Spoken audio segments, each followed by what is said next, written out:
Hujan-hujan rintik-rintik, jalan-jalan pelan-pelan. Mari jadi orang yang baik agar berguna di masa depan.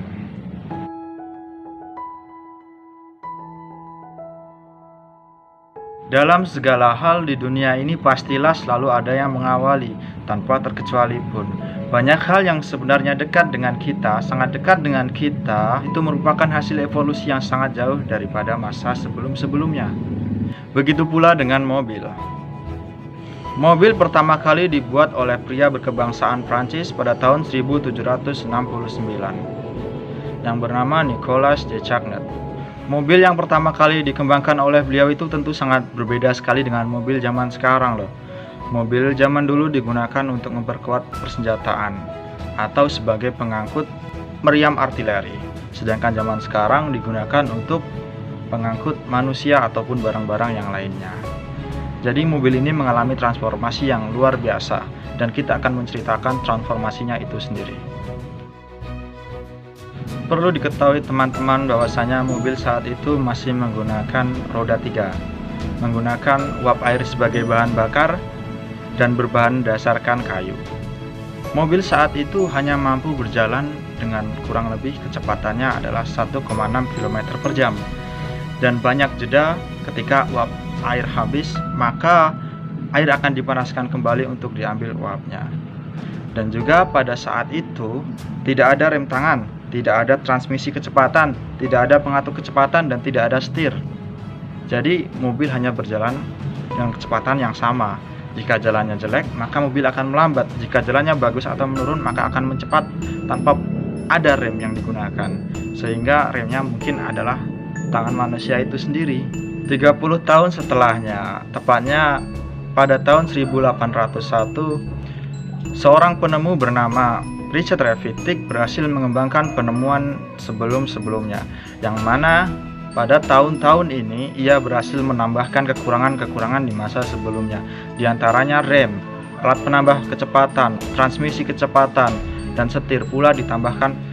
Dan pada zaman ini mobil sudah bisa mencapai kecepatan kurang lebih 15 km per jam atau setara dengan 9 mil per jam.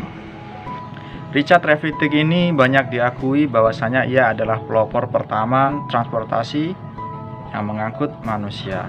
Dengan pendemonstrasiannya, ia mengangkut 6 orang ke Fort Street, kemudian ke Gunung Camborne, kemudian pulang lagi ke desa yang dekat dengan rumahnya, yakni Besson. Pendemonstrasian yang dilakukan oleh Richard Trevithick berhasil mengilhamkan sebuah lagu yang sangat terkenal, yakni Camborne Hill, artinya mendaki Gunung Camborne. Ketika kecil, beliau adalah anak yang digambarkan sebagai anak yang lalai, pemalas, suka absen, keras kepala, dan manja. Gurunya mengatakan hal demikian. Namun siapa sangka bahwasanya ketika ia dewasa, ia berubah menjadi pribadi yang luar biasa, yang menjadi pelopor pertama kendaraan angkutkan manusia. Namun sayang, kedua temuannya ini tidaklah meledak di pasaran ataupun meledak di produksi. Entah apa alasannya, kita tidak tahu. Lanjut satu generasi setelahnya, penemuannya ini merupakan penghubung yang sangat penting antara mobil pada masa ini dan masa generasi sebelumnya. Seorang penemu bernama Walter Hancock dengan mobilnya yang bernama Hancock Omnibus berhasil menjadi mobil tersukses dunia pada saat itu dalam hal komersil. Memang benar teman-teman bahwasanya Bang Richard ini tidak sukses dalam hal komersil, tapi jangan salah paham. Beliau adalah penghubung penting antara mobil yang masih dipergunakan untuk kemiliteran dan transportasi ke manusia. Memang banyak ilmuwan-ilmuwan yang berhasil menemukan sesuatu, namun secara komersil ia gagal. Tapi terkadang pula ilmuwan memang tidak meniatkan untuk komersil. Bisa jadi memang dia tulus memberikan itu untuk kebaikan manusia. Ingatlah bahwasanya sebaik-baik manusia ialah manusia yang paling banyak manfaatnya untuk orang lain. Dan teman-teman juga harus tahu bahwasanya masih banyak generasi-generasi berikutnya sebelum generasi mobil beralih menjadi pengguna bensin. Sedang pengguna bensin pertama kali diprakarsai oleh Carl Benz yang akan menjadi cikal bakal Mercedes-Benz.